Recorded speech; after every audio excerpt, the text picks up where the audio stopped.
Get over here now. So you're the new guy to the group, huh? Well, our job is simple. We just simply scout the area looking for prepper retreats and homesteads. And if we find one, then we let the rest of the group know. And then as a whole, the group comes back at a later time and attacks that place. And then after we kill everybody, then we steal their supplies.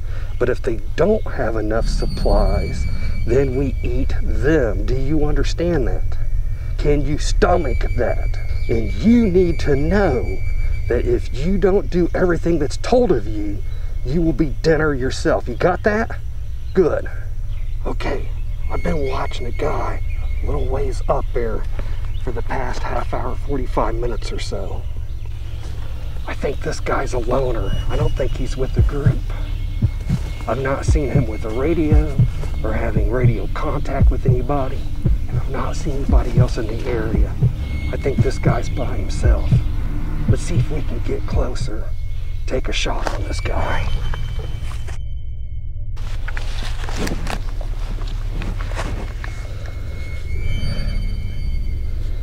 Okay, I believe I can get a shot on this guy. Now, if he is a loner, we'll probably only get his rifle and his magazines off of him. But if we don't get anything else, at least he'll be dinner tonight.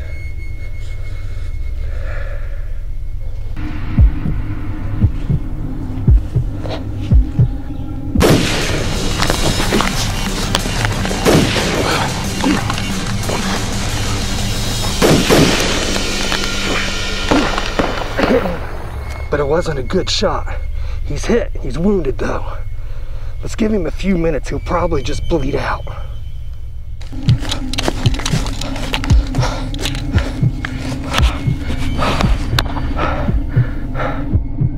Stay put, stay quiet.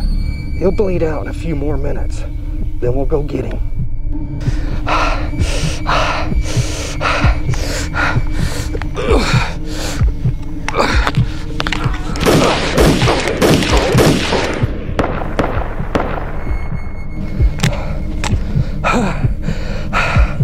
Okay, I'm getting weaker.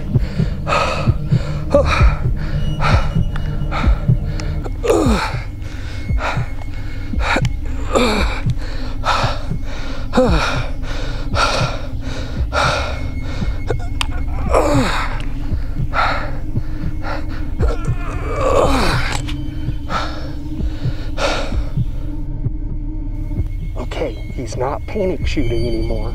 So he's either bled out or he's out of ammo. I think it's time we go look for him.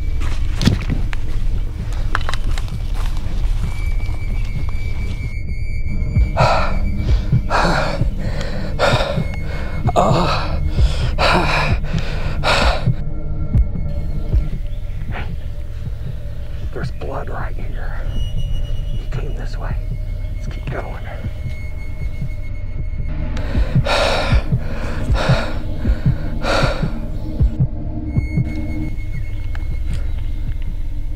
There's more blood right here. We're on the right path.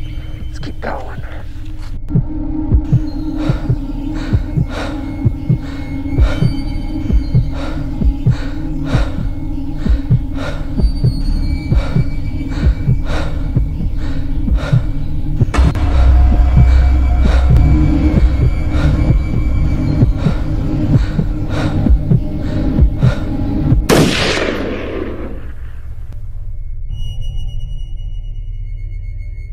Hey, welcome to my bug out property, and in that post-collapse scenario video that we just watched, you saw where our character had got shot and wounded. Now, that shot was not fatal to him, but it was serious enough that he started losing enough blood that he became too weak to fight back or to try to escape. So what our character needed at that moment in time was something that would have immediately stopped that bleeding, so that way hopefully he would have kept his at least enough strength to either fight back or try to escape. So to stop this from happening to you in a post-collapse situation, today we are going to learn how we can use a very common weed that will immediately stop your bleeding. But first, really quick, if you are watching this video on YouTube, you should come over to Rumble and watch my videos there. A lot of us YouTube preppers are going over to Rumble because Rumble does not censor us like YouTube does. So to find my channel on Rumble, just go to rumble.com and search ethical preparedness in the search bar. So the very common weed that we are going to learn today how to use to immediately stop bleeding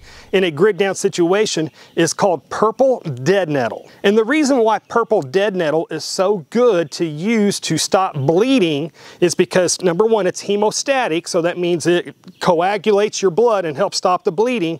And number two, it's antiseptic, so it will help to keep your wound from getting infected. So you really get a 1-2 punch there. It helps to stop the bleeding and it keeps your wound from getting infected so you can heal faster. Hey, if you would like a free PDF that tells you step by step how to make the off-grid prepper medicine that we are making in today's video, then comment down below with yes please, and I will do my absolute best to get that free PDF to you. Now let's get back to the video. Now purple dead nettle and white yarrow have a lot of the same properties inside of them, so where they both stop your bleeding and they both disinfect your wounds, and I can personally attest for the both of them. I have cut myself pretty good while working out here, and I have sprinkled the both of these on my cuts. I'm talking about cuts that were really dripping blood off of me, and immediately after sprinkling these on my cuts, the bleeding stopped. So purple dead nettle is really pretty easy to identify. You can really notice here how most of the leaves are really kind of scrunched up towards the top. You will also notice that the closer to the top that you get, the more purple in color it turns. And the other thing that I've noticed about purple dead nettle is that it really comes out in the early spring and then just kind of dies back once the heat of the summer sets in. And lastly, purple dead nettle has a tendency to grow in patches. So usually where you find one, you'll find a whole bunch of them. And just for new viewers to this channel, today's video is just one video of a whole playlist where I make a whole bunch of different natural medicines that you can use in a grid down situation like we're going to see today. So after this video's over with, make sure you check out that playlist. So when I harvest this, I turn it upside down and I give it a quick little shake to get rid of any of the little bugs that might be on it. And then after washing it, then I strip the leaves and the flowers and then I just discard the stems. And just as a reminder, I wrote a book that has hundreds of pages of post-collapse homemade medicinal recipes just like this. So if you are concerned about going into SHTF with high blood sugar or high blood pressure or headaches or just whatever, I'll put a link to that book down below.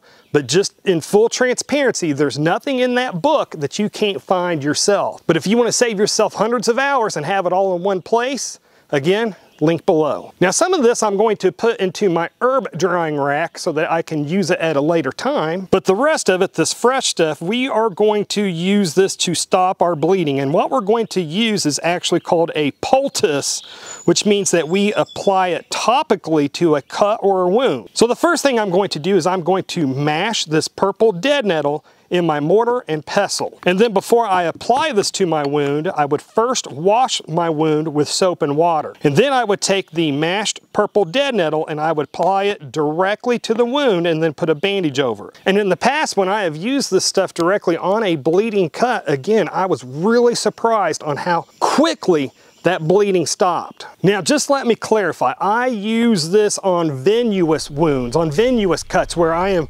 oozing and dripping blood off me. If I had an arterial cut where I was just really shooting blood out of me, I would really try to go for a tourniquet first before resorting to this. And then if this was outside of the growing season and I only had dried purple nettle on hand, I would use that exactly the same as the fresh purple dead nettle. I would sprinkle this directly on the cut and then I would put a bandage over it. So what other common ailments that we would suffer after SHTF would you like to see me make videos on? Comment down below with your suggestions. And to see that playlist where I have a whole bunch of videos that show you how to make natural medicines to treat things like high cholesterol or headaches or infected skin cuts, then click on the video that should be appearing on the screen just about now to learn what most other preppers don't know. Anyways folks, this is enough internet for me today. I do need to get back to work, but folks, if you made it this far, hey, thank you very much for watching, and I pray that you have a good night.